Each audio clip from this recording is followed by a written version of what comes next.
Hola, muy buenas tardes. Estamos aquí desde mi casa y desde sus casas, espero, o desde un lugar donde se sientan como muy tranquilos. El día de hoy vamos a platicar con el curador del MAC, Cuauhtémoc Medina. En unos minutitos vamos a esperar a que se junte un poquito más de gente. Y bueno, lo que vamos a hacer es prácticamente platicar de esta nueva sala que acaba de sacar el MAC, que se llama la Sala 10. Entonces, la idea de esta sala es un poco para que crezca la idea de el museo y todo esto. Entonces, voy a marcarle a Cuauhtémoc. La cita es para las 4, entonces vamos a platicar como primero de cosas como muy básicas y después ya vamos a platicar de lo que nos tiene aquí.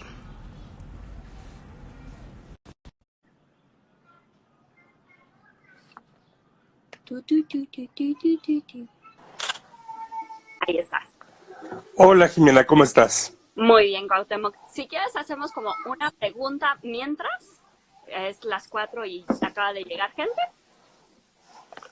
Y Lo que tú quieras, yo estoy aquí perfecto a tu servicio. está bien.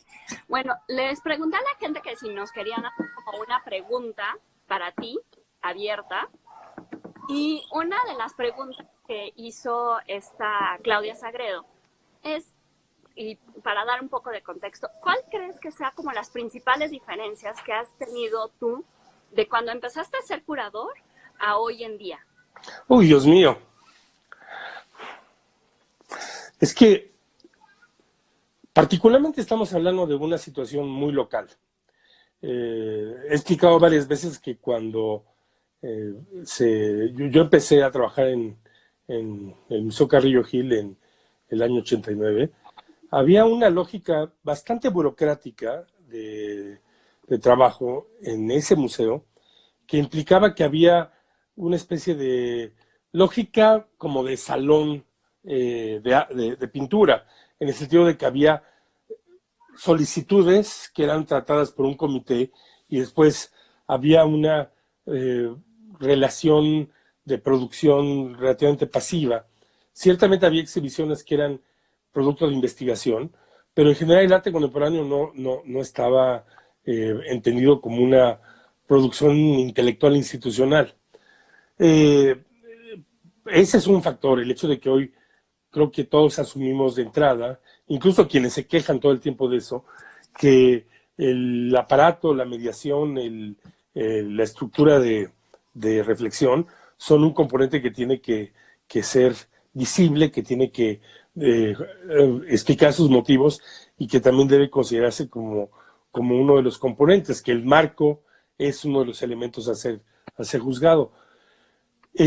Yo sé que hay una enorme precariedad laboral el día de hoy, pero sin pretender que ha habido un progreso justificado, no tienen una idea lo miserable que era el pago de el jefe de investigación de el Carrillo Gil de Limba hacia 1989.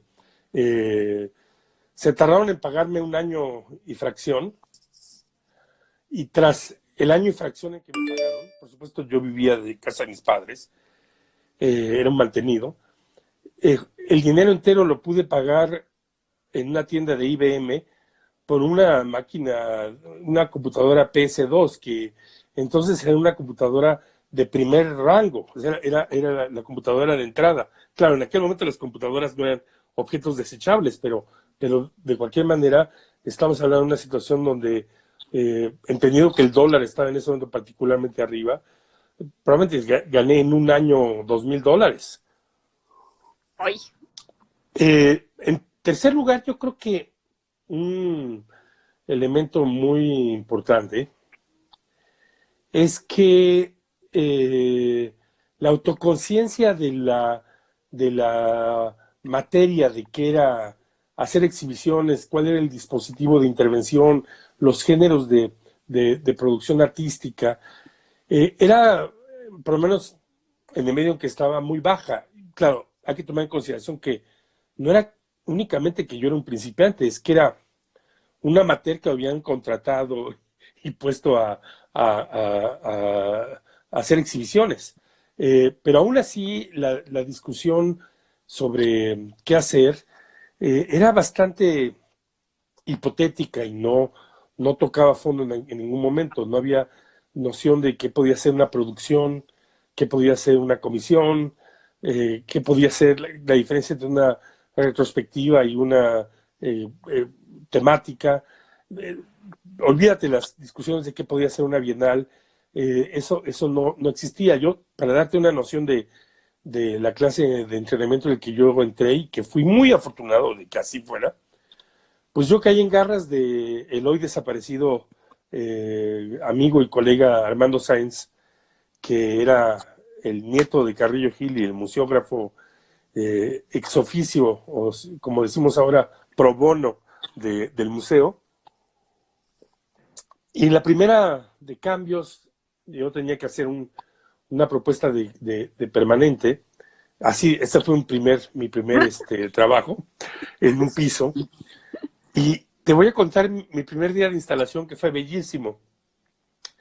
Porque llegamos, yo había impreso el guión, había sacado las obras, y Armando, fumando un del Prado en medio de la sala, que también estamos hablando de principios de los 90, había gente fumando, pero para colmo, había gente fumando en la sala, cruzó los brazos, aspiró el cigarro y me dijo, bueno, ve, pon las obras como piensas que debían ir. Y ahí con los museógrafos, que eran 4 maravillosos personajes, las acomodé. Y de pronto Armando volvió a dar una bocanada y se volteó a uno de los museógrafos, un hombre maravilloso que tenía unos 60 años, y le dijo, a ver, don Cleofas, dígale a este muchachito todo lo que está mal para que vaya aprendiendo. Y literalmente, Cleofas, que espero, no sé si todavía vive, pero le tengo un enorme agradecimiento, mientras se reían sus otros 3 compañeros, fue señalando las escaleritas, los cuadros que no se llevaban bien entre ellos, el absurdo de ciertos argumentos, pero este era un trabajador, nada más que llevaba una experiencia de decenios, y yo sé que la razón por la que no acabó mi carrera en ese momento fue que en lugar de ponerme defensivo, empecé a hacerle preguntas y Armando se dio cuenta que podía aprender algo. Pero yo venía de historia, no tenía ninguna idea siquiera de que podía haber lo que yo llamaría hoy la inmanencia de los objetos en la sala. Es algo que tiene que ver con una transmisión cultural bastante invisible, con la suposición de que ciertas normas introyectadas en la práctica tienen algún sustento en la realidad, o sea, todas las características de lo que es simplemente una forma de cultura inconsciente, que es la que finalmente construye la realidad cultural, ¿no? La serie de supuestos no articulados, no transmitidos, que luego dan lugar a aquello que está articulado. El hecho es que esos protocolos los fui aprendiendo de la mano de los museógrafos de Limba, más que de alguna clase de estructura educativa. Entonces, para decirlo de una manera sencilla, había la expectativa de una relación de aprendizaje más similar a la de los zapateros que a la de los médicos, en el sentido de que estos eran oficios que se aprendían en la vida, en la práctica, y que uno podía destacar o no sin acabar de entender muy bien en qué consistía el haberlo hecho correctamente, en una lógica donde los demás un poco consensualmente asumían que uno estaba entendiendo. Y yo agradezco muchísimo ese periodo que fue muy extraño, antes de que incluso alguien se nombrara curador en la práctica en México, porque, para serte muy honesto, yo no recibí el más mínimo entrenamiento visual y artístico en la universidad. Yo consistentemente mis calificaciones más bajas fueron en dibujo, y entonces entonces claramente no fue una cuestión que en donde estas lecciones de esta transmisión informal encontrar obstáculo. O sea, lo quiero decir de esa manera. Hay veces que una ignorancia total es mucho más benéfica que un supuesto saber a medias. No, pues sí, me imagino. Y ahora ya entrando en el tema, ¿qué se siente después de 30, 40, no, 30 años de carrera, tener que enfrentarte a no tener la inmanencia de los objetos en la sala, sino estar en un espacio virtual, que significa la sala 10? Mira, yo usualmente no siento mucho, y esto es algo muy interesante porque no es el punto. Eh, Te lo digo al contrario, una cosa que la generación de lo que yo llamo los improvisados que constituyeron el circuito de curaduría latinoamericana de los 90, asumieron en muchas formas, y todo el tiempo lo hacen, es que las circunstancias son la materia a pensar y transformar, que nuestra práctica no está encuadrada, sino que es, lo voy a decir de la manera más puntual que puedo, que es un pensamiento de lo particular.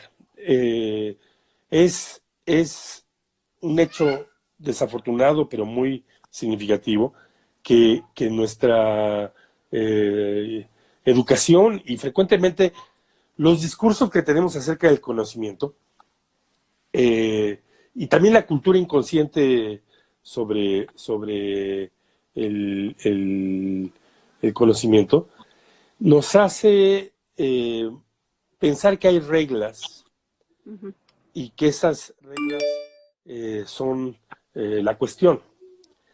Y lo que es frecuentemente motivo de incluso de cierta capacidad de destacar es percibir que una tarea importante es aprender a pensar la circunstancia, momento y componentes de una situación que no va a repetirse y tratar de encontrar cuál es la posibilidad que ésta pueda albergar. En algún momento yo aprendí que en un texto de una filósofa mexicana sobre Aristóteles, que quizás es lo que Aristóteles quiso llamar frónesis, la idea de pensar en lo particular. Pero para mí eso es un elemento que define mucho la cultura artística, pero también la política. O sea, una cuestión que me parece muy interesante de la política es que yo siento que por regla general hay una sobrevaloración de las convicciones y además se le hace pensar al ciudadano que hay leyes y convicciones, es decir, estructuras de referencia fijas, y el talento político es en realidad actuar en una circunstancia que no tiene un precedente claro y encontrar en una evaluación de esa situación una posibilidad. Y yo asumo que el artista contemporáneo, precisamente el artista no disciplinario, es el gran referente de esa posibilidad de un pensamiento desde lo particular, un pensamiento localizado, pero también de la contingencia y también de la relación con otros seres humanos, porque los seres humanos tienen esta peculiaridad, este defecto de frecuentemente plantear cuestiones no repetibles y no equivalentes. Y los curadores acabamos por necesidad aprendiendo a jugar en esos términos también. De modo que mucho del procedimiento, a veces tengo que admitir que, sobre todo en la posición que tengo que mediar entre una demanda que frecuentemente encuentro innecesaria o probablemente un poco sobredimensionada de criterios y el ámbito de decisiones específicas que en cierta manera van tomando forma como un relato, una argumentación o un conjunto. y que retroactivamente son más fáciles de construir analíticamente como una lógica de conjunto, pero en la práctica son el intento de resolver una demanda no formalizada. Ujú. Entonces, no, eso no ha sido, es una respuesta muy larga para decirte algo así como, había circunstancias en el museo Ujú. que previamente nos habían estado orientando a pensar qué significaría transitar a lo que llamábamos internamente un programa de contenidos. Ujú. En esto quiero decirte algo que no creo que sea enteramente desconocido para ustedes, pero que me parece que es un dato muy importante de lo que hacemos todos nosotros. Ujú. Entre las muchas cosas que el estado actual del capitalismo está destruyendo, y esa es la naturaleza del capitalismo, la frase esa clásica de Marx de que todo lo sólido se disuelve en el aire, se aplica aquí, está la lógica de la información como negocio del periodismo moderno. Ujú. Particularmente el movimiento masivo de publicidad hacia los nuevos medios ha serruchado la base de la prensa en términos económicos. Ujú. Y el resultado es que estamos viviendo un fenómeno de depauperización de la información Ujú. y de pérdida también de interlocutores. Y ese fenómeno lo que sugiere es que las organizaciones necesitan reinventar su manera de operar en público. Entonces estábamos pensando en la manera de cómo saltar a empezar a tener una relación más directa con los públicos, y teníamos estos proyectos que están viendo ustedes en la incubadora, Ujú. cuando de pronto esto estalló, y simplemente lo que hemos estado es tratando de acelerar conclusiones, pero la conclusión más importante que ahora hay Caterina Álvarez a cargo de la subdirección de comunicación del MUAC está poniendo en práctica, y de la cual el proyecto de Sala 10 es uno de los componentes, es esta noción de que la comunicación de un museo tiene que saltar de el alimentar a la mediación de la prensa y de los especialistas, lo que antes llamábamos la crítica, a la pregunta de cuál sería la generación de un programa de contenidos acompañando nuestro programa en vivo. Ciertamente, y eso sí todavía no es tiempo para saberlo, estamos en una situación extrema donde una de las lógicas más importantes de nuestra operación, que es el producir un espacio que es un lugar de concurrencia, de estar juntos, de quedar expuestos a una experiencia compartida o comparable. Ujú. Eso es lo que llamamos exposición, que además está localizada, aunque pueda migrar. Ese componente civilizatorio tan concreto y además de larga duración es algo que en este momento no estamos pudiendo tener, entre otras cosas, ¿no? La pregunta de cómo va a ser la relación de las instituciones museo, que, pues, para ser honesto, desde el siglo XV, como el Museo Capitalino Romano, la palabra se adhirió a esta idea de un edificio donde hay objetos expuestos. Empieza a transitar no solamente para tener diversas salidas, sino para funcionar en una estructura comunicativa distinta, pues es una cosa que tenemos que abordar todos los días, ¿no? Y no solamente en una emergencia. Oye, y en ese